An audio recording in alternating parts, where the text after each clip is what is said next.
Hey ho und herzlich willkommen zu einer neuen Folge Lesestapel von mir, die nur so vollgestopft ist mit jede Menge Trades aus dem Hause Panini, die vor mir auf dem Tisch liegen und obendrauf nochmal 2 Hefte, die ich dann nach den ganzen Trades in die Kamera halten werde, um das ganze Video perfekt abzurunden. Den Anfang macht an der Stelle Peter Parker, der spektakuläre Spider-Man, mit dem dritten Trade, der für mich tatsächlich ein kompletter Überraschungskandidat ist. Nicht wegen dem Titel oder wegen dem Cover oder wegen dem Inhalt, tatsächlich wegen dem, was hinten drauf steht, nämlich Finalausgabe. Ich dachte tatsächlich, dass der Peter Parker spektakuläre Spider-Man Run jetzt neben den Nick Spencer Run die aktuelle Ongoing von Spider-Man wäre, aber tatsächlich ist es dann doch eine Serie, die in drei Trades abgeschlossen ist, die dann wahrscheinlich insgesamt so 12 US-Hefte hat, irgendwie sowas um den Dreh rum, und ich persönlich finde das tatsächlich relativ cool. Ich hatte mich zwar zuerst darauf gefreut, dass es jetzt aktuell 2 parallel laufende Spider-Man-Serien gibt, wie das auch bei Batman oder Superman der Fall ist, aber es ist dann doch etwas viel, um da bei allen Serien irgendwie auf den Laufenden zu bleiben, gerade weil Spider-Man aktuell ein Charakter ist, zu dem gefühlt jeden Monat nochmal 2 Miniserien rauskommen. Ihr seht das ja in der Panini-Vorschau für die Monate Januar und Februar,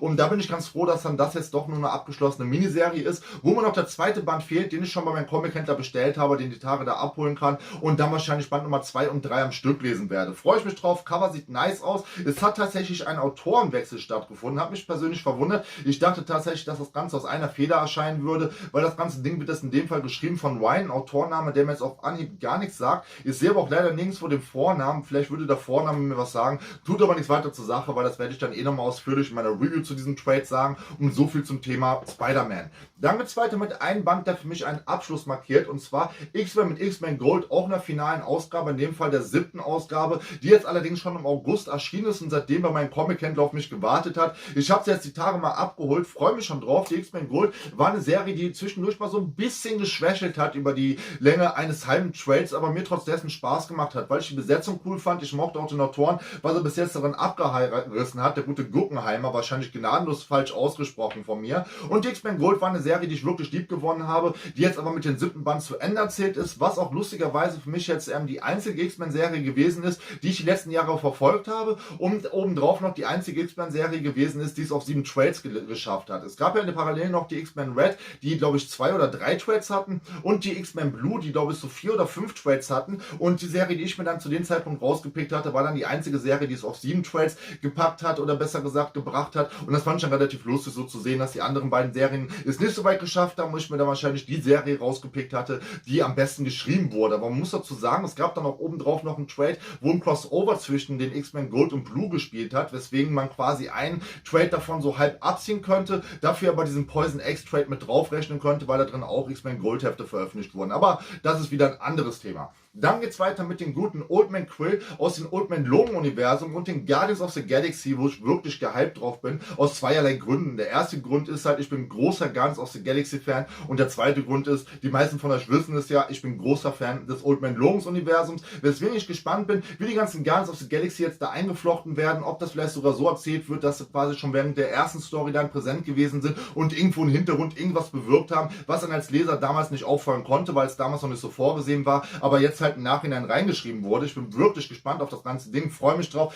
Cover sieht schon mal nice drauf, und das wird so einer der Bände sein, die ich mit als nächstes vorstellen werde hier auf YouTube. Ich wollte mal gerade gucken, ob man irgendwo drauf sieht, wie viele Bände es insgesamt werden, aber hier steht einfach nur eine 1 drauf. Kann man gut vorstellen, dass das vielleicht sogar mit einem Band abgeschlossen ist oder vielleicht sogar noch ein 2. oder 3. Band kommt, der das ganze Ding dann abschließen würde. Ich bin mir gerade nicht mehr ganz sicher, wie das bei Old Man Hawkeye gemacht wurde, weil das war ja insgesamt ein Zweiteiler. Ich weiß aber nicht, ob auf der Seite 1 von 2 drauf stand oder auch einfach nur eine 1. Wenn ihr das besser wisst, ballt gerne mal in die Kommentare rein. Als nächstes habe ich hier Wolverine mit der Infinity Watch, eine Miniserie, die das in einem Trade von Panini abgedruckt wurde, wo das Cover in meinen Augen die ganze Zeit so eine Fanart gewesen ist. Zumindest dachte ich das. Ich hatte das Cover schon als US-Cover auf Instagram einige Male gepostet gesehen, aber irgendwie habe ich nie gerafft, dass das ein echtes Cover ist. Ich dachte, das wäre so ein Fanmade-Cover, was so seine Runde macht, wo sich irgendeiner die Mühe gemacht hatte, den Infinity Gauntlet zu zeichnen, wo die Wolverine-Krallen rausgucken, weil ich dachte mir, diese Szene hat es nie gegeben, also dachte ich halt, wie gesagt, die ganze Zeit, das wäre so ein Fanart, und obendrauf habe habe ich schon Cosplayer gesehen, die auch diesen Infinity Gauntlet mit den Krallen anhatten und dachte, das wäre jetzt halt so ein Cosplayer-Ding, dass sich alle einen Infinity Gauntlet kaufen und da irgendwie Wolverine-Krallen dran basteln.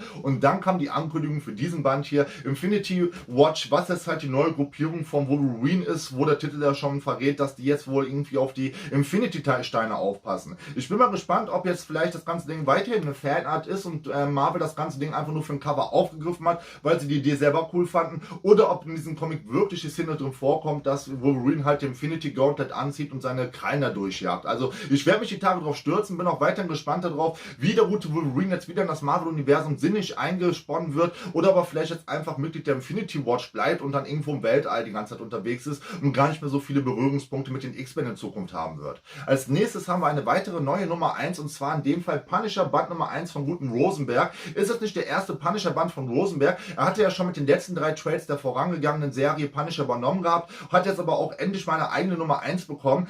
was aber von daher auch passt, weil mit der ganzen War Machine Storyline hat er ja eigentlich seinen ersten Story-Arc komplett zu Ende erzählt innerhalb des letzten Runs, deswegen es eigentlich relativ sinnig ist, jetzt eine neue Nummer 1 drauf zu packen, wo die ganze Sache mit der War Machine Rüstung zu Ende erzählt ist, was für mich persönlich in den letzten Jahren so ein absoluter Höhepunkt am Punisher gewesen ist. Deswegen ist Rosenberg jetzt schon für mich einer der besten Autoren, die ich bis jetzt am Punisher erlebt habe, wenn er nicht sogar direkt nach den guten Gus Ennis für mich persönlich der beste Autor am Punisher aktuell ist. Und ich freue mich auf diesen Band, bin wirklich gespannt drauf und ist auch eine der Sachen, die ich relativ zeitnah zu diesem Video lesen werde. Eine Sache, die ich schon vor dem Video gelesen habe, ist dann das hier, DC und die Looney Tunes, die zweite Runde oder der Irrsinn geht weiter, wie es in Deutschland betitelt wurde, wo wieder mehrere Minibände drin sind oder besser gesagt One-Shots drin sind. Um genau zu sein, 4 Stück. Einmal das Aufeinandertreffen zwischen der guten Harley Quinn und Gossamer, wo ich nie wusste, dass der gute Herr Gossamer heißt. Dann trifft hier Catwoman auf Sylvester und Treaty. Der gute Daffy Duck trifft auf den Joker und der gute, ich muss nochmal nachgucken, wie er heißt, Porky Pig trifft auf Lex Luthor, also das Schweinchen aus der Serie halt, wo ich gar nicht mehr weiß, wie der im Deutschen heißt,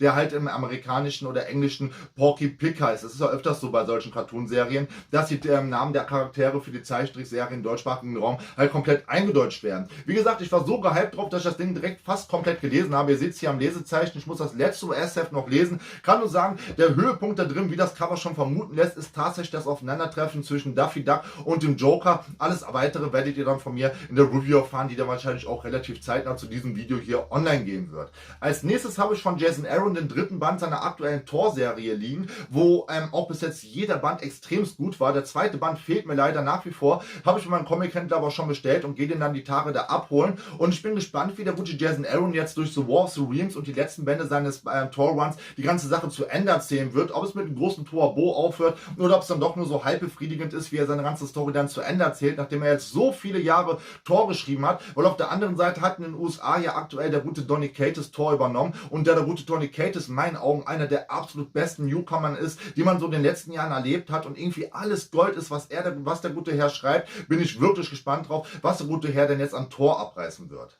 Als nächstes habe ich dann hier Flash Band Nummer 12, einer der wenigen DC-Serien, wo ich auf laufenden Stand bin, was daran liegt, dass ich in den letzten 2 Wochen erst die letzten beiden Bände, sprich Band Nummer 10 und 11 gelesen habe. Ist weiterhin eine Serie, die in den USA alle 14 Tage erscheint, was man dann auch in Deutschland spürt, weil der Intervall zwischen den Trades halt nur noch alle 3 Monate und nicht alle 6 Monate ist, wie das normalerweise bei so einer Serie der Fall ist. Und bei Flash ist das eine Sache, die für mich persönlich extrem gut funktioniert, weil ich bin schon immer großer Flash-Fan und obendrauf ist halt Joshua Williamson ein so gnadenlos guter Autor, der Flash, die ganzen Sidekicks und Barry Allen so gut unter Kontrolle hat und so gut beherrscht, dass man sich halt seit dem ersten Trade, oder zumindest geht es mir so, komplett zu Hause fühlt. Und ich bin gespannt, wie jetzt auch Impuls wieder zurückkehrt in das Universum, wie er wieder eingegliedert wird und ob das jetzt auch wieder die Rückkehr der Kinder von Wally West bedeutet. Und was mit Wally West wiederum passiert, muss ich tatsächlich noch in Heroes in Crisis Heft Nummer 4, den abschließenden Heft lesen, bevor ich mich hier drauf stürze, bevor ich mir da irgendwelche bösen Spoiler einfange. Als nächstes liegt dann hier Bruce Banner Hulk Band Nummer 3, der 2. Band, genauso wie bei Spider-Man und Thor fehlt mir auch noch. Habe ich auch schon bei meinem Comic-Händler bestellt und werde ich dann die Tage da abholen und werde mich dann auch relativ zeitnah darauf stürzen. Ich habe mir gerade einen bösen Spoiler beim Reinblättern eingefangen, habe gerade die letzte Cliffhanger-Seite gesehen, wo man wirklich einen bösen Spoiler drin sieht und kann auch hier weiterhin nur sagen, das, was hier gerade aktuell abgerissen wird, ist ganz großes Kino. Zum einen ist halt Bruce Banner wieder Hulk und nicht der blöde Amadeus Show, der mir gar nicht gefallen hat in der Rolle. Und obendrauf ist das ganze Ding jetzt komplett im Horror angesiedelt, hat einen ganz anderen Drive wie halt die letzten Jahre hatte, was der ganzen Sache auch gut hat, weil, sag mal, trashige Haut drauf Monster-Action hat man bei Hulk schon so tonnenweise gelesen, dass es ganz angenehm ist, jetzt mal so ein Horror-One zu lesen, der so ein bisschen intelligenter geschrieben wird und obendrauf durch wunderschöne Alex Ross-Cover begleitet wird, und den aktuellen Bruce Banner Hulk-Run sollte man definitiv gelesen haben, gerade wenn man noch nichts vom Hulk gelesen hat oder wenn man großer Hulk-Fan ist. In beiden Fällen funktioniert es extrem gut und an der Stelle nochmal eine absolute Leseempfehlung für den ersten Band von Bruce Banner Hulk raus. Als nächstes liegt dann hier als letzter Trade, bevor wir uns auf die beiden Hefte stürzen, Venom Band Nummer 3. Ich muss den zweiten Band noch lesen, haben aber schon hier liegen. Wird dann auch die Tage von mir getan, bis ich mich dann hier drauf stürzen kann. Was dann das nächste Venom-Event ist, wo Carnage mit in der Hauptrolle steht, wo ich auch extrem gehypt drauf bin. Man hat ja vorher schon auf Instagram, zumindest ging es mir so, tonnenweise von den Covern gesehen, wo so nice Cover dabei gewesen sind, wo ich mir dann auch ein, zwei besorgt habe, unter anderem das Cover, was man hier als Rückseite genommen hat, aber wie immer lese ich halt die US-Hefte nicht, die kaufe ich mir grundsätzlich nur wegen der Covers, und in dem Fall freue ich mich jetzt endlich die Storyline zu lesen, wo ich im Vorfeld schon so viele nice Cover gesehen habe. Als guter Letzt für dieses Video habe ich dann noch zum einen Superman Heft Nummer 5, die Heftserie, die im deutschsprachigen Raum jetzt nur noch alle 2 Monate erscheint, weil in den USA wurde der Intervall hiervon auch verändert, dass die Serie nicht mehr alle 14 Tage, sondern nur noch alle 30 Tage erscheint oder 28 Tage, und demzufolge musste man das in Deutschland, wo halt in einem Heft 2 US-Hefte drin sind, von Intervall her auch ändern, dass jetzt halt hier nur noch alle 2 Monate ein Superman-Heft erscheint, was für mich persönlich richtig angenehm ist, weil ich bei meinen Heftserien so gnadenlos hinterherhinke, dass jetzt Superman eine der Serien gewesen ist, wo es für mich relativ locker ist, da immer auf den Laufenden zu bleiben.